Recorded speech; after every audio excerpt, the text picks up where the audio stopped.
ಅಂತೂ ಇಂತೂ ಶಿವನಸಮುದ್ರದ ಬಳಿ ಕೆನಾಲ್ನಲ್ಲಿ ಬಿದ್ದಿದ್ದ ಕಾಡಾನೆಯನ್ನ ರಕ್ಷಣೆ ಮಾಡಲಾಗಿದೆ. ಅರವಳಿಕೆ ನೀಡಿದ ಬಳಿಕ ಆನೆಯನ್ನ ಕ್ರೇನ್ ಮೂಲಕ ಮೇಲಕ್ಕೆ ಎತ್ತಲಾಗಿದೆ.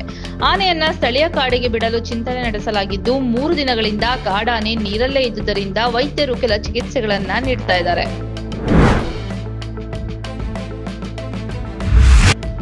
ಮಂಗಳವಾರ ಮತ್ತೆ ಡಿಕೆ ಶಿವಕುಮಾರ್ ದೆಹಲಿಯತ್ತ ಪ್ರಯಾಣ ಬೆಳೆಸಿದ್ದಾರೆ. ಡಿಸಿಎಂ ಡೆಲ್ಲಿ ವಿಸಿಟ್ ರಾಜ್ಯ ರಾಜಕೀಯ ವಲಯದಲ್ಲಿ ತೀವ್ರ ಸಂಚಲನ ಮೂಡಿಸಿದೆ. ಇದು ಸಂಪುಟ ಪುನಾರಚನೆಯ ಸರ್ಕಸ್ಸೋ ಅಥವಾ ನಾಯಕತ್ವ ಬದಲಾವಣೆಯ ವಿಚಾರದಲ್ಲಿ ಕ್ಲಾರಿಟಿ ತೆಗೆದುಕೊಳ್ಳುವ ಪ್ರಯತ್ನನಾ ಅನ್ನುವ ಪ್ರಶ್ನೆಗಳು ಮೂಡಿವೆ.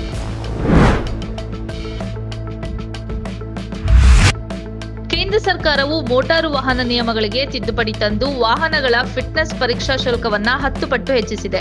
10 ವರ್ಷಕ್ಕಿಂತ ಹಳೆಯ ವಾಹನಗಳಿಗೆ ವಯಸ್ಸಿನ ಆಧಾರದ ಮೇಲೆ ಹೊಸ ಶುಲ್ಕ ರಚನೆಯನ್ನ ಪರಿಚಯಿಸಿದೆ.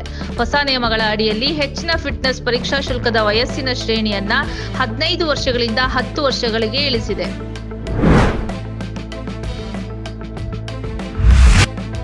ನಕ್ಸಲ್ ವಿರೋಧಿ ಕಾರ್ಯಾಚರಣೆಯಲ್ಲಿ ಭಾಗಿಯಾಗಿ 76 ಸಿಆರ್ಪಿಎಫ್ ಯೋಧರ ಸಾವಿಗೆ ಕಾರಣವಾಗಿದ್ದ ಪ್ರಮುಖ ನಕ್ಸಲ್ ಕಮಾಂಡರ್ನನ್ನ ಭದ್ರತಾ ಪಡೆಗಳು ಹೊಡೆದುರುಳಿಸಿವೆ.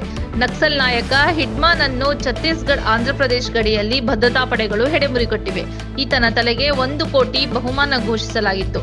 ಪ್ರಸ್ತುತ ಛತ್ತೀಸ್ಗಢ ಹಾಗೂ ಆಂಧ್ರಪ್ರದೇಶ ನಡುವಿನ ಗಡಿಯಲ್ಲಿ 2 ಪ್ರತ್ಯೇಕ ಎನ್ಕೌಂಟರ್ಗಳು ನಡೆದಿದ್ದು, ಈ ಎನ್ಕೌಂಟರ್ನಲ್ಲಿ ನಕ್ಸಲ್ ನಾಯಕ ಹಿಡ್ಮಾ ಹಾಗೂ ಆತನ ಪತ್ನಿ ರಾಜಕ್ಕ ಎಂದು ಕರೆಯಲ್ಪಡುವ ರಾಜೆ ಎಂಬಾಕೆಯ ಹತ್ಯೆಯಾಗಿದೆ.